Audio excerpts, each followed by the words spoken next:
Hey, what's going on, YouTube? So just a little update. Sorry if I feel a little rambling-ish. I took my Jeep Wagoneer 1978 out for a quick spin. It actually did pretty well, a lot better than I thought. Um, just wanted to test it before I drove it to the car wash this weekend, not tomorrow, or the next week, unfortunately. Mainly because circumstances as far as like work goes has brought me to having to work both weekends, this week, tomorrow, and the next weekend.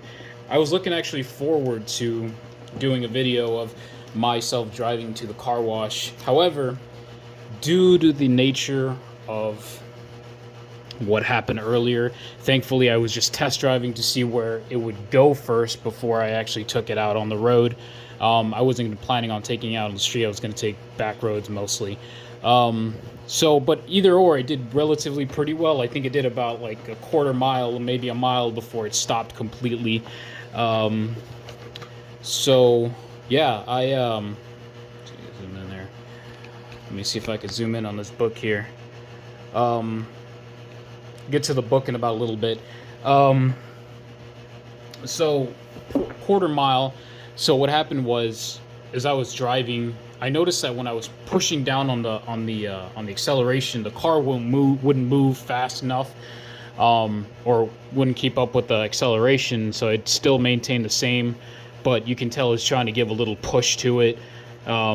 So we got to figure out what that's about. I know that the gears were in the right place, so it was still on drive, but I wasn't pushing it to the point where I had to set it to the second gear or the first gear. Um, maybe I'm driving this car wrong. I don't know.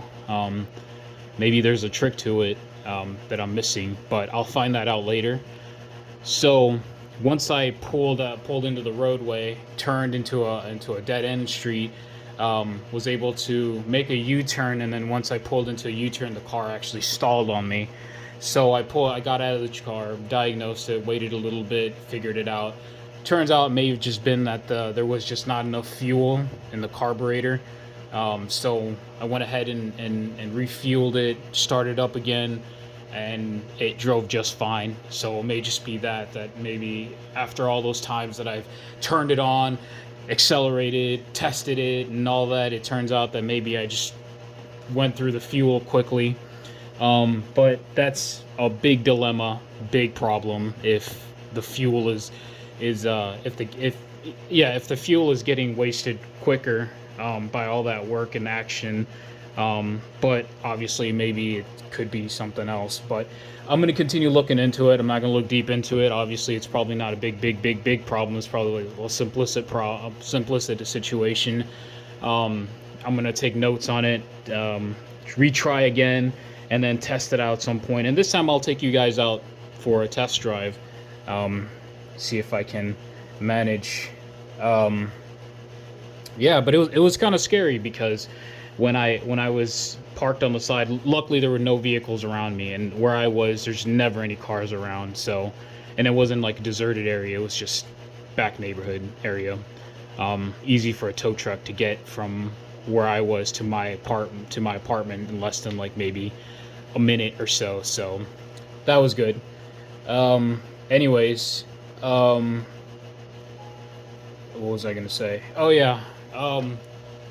So good that I found that out. Going to write notes, diagnose it. So it was just a little scary because I I thought that I completely damaged the vehicle completely and had to do additional repairs. And being that in about a few minutes I got to go do other stuff, work purposes, I didn't want to be late for that. Dealing with this whole mess. But it was the most rewarding thing to see myself driving back into the apartment place, seeing everybody else look at me. And I know they're probably thinking this is a piece of junk, but in my mind, I'm thinking, whoa, look at that guy in that awesome 78 Jeep Wagoneer.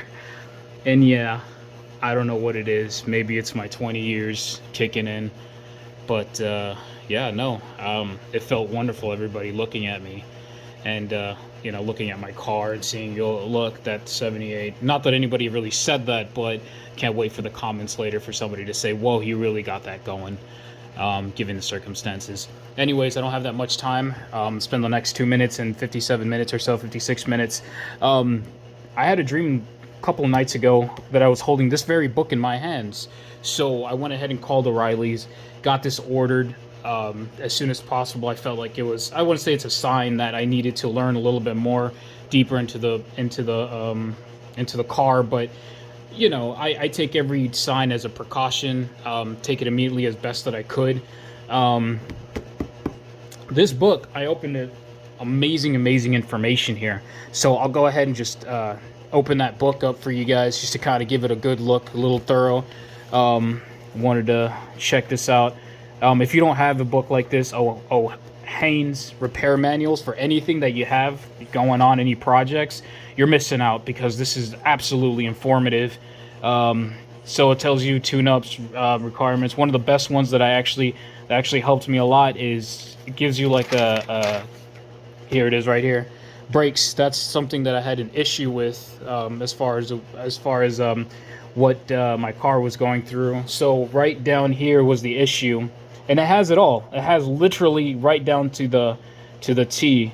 So excessive brake pedal travel, excessive effort required. So right here, just like I said before, excessive effort required to stop the vehicle, which is my issue at the moment. So I have to press down the pedals so hard just so that the brakes, but luckily enough, had my dad call. My dad was a mechanic, but you know, he's not willing to give me a lot of information. He's just allowing me to learn as I go along. So he's not 100% there or giving me a lot of information. He's just saying, oh, you know, that could possibly be this, that could possibly be that.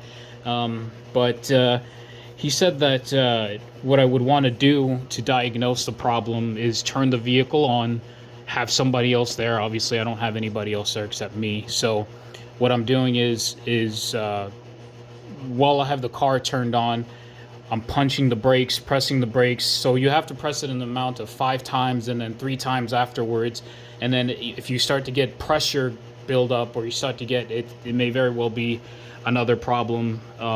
Maybe your rotors, maybe your calipers.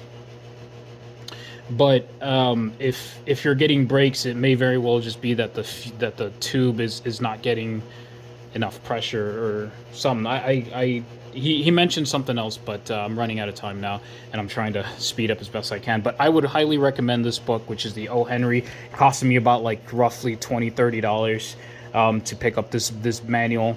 Well worth the buck. So I will do another video soon. My time is almost up. Thanks, guys.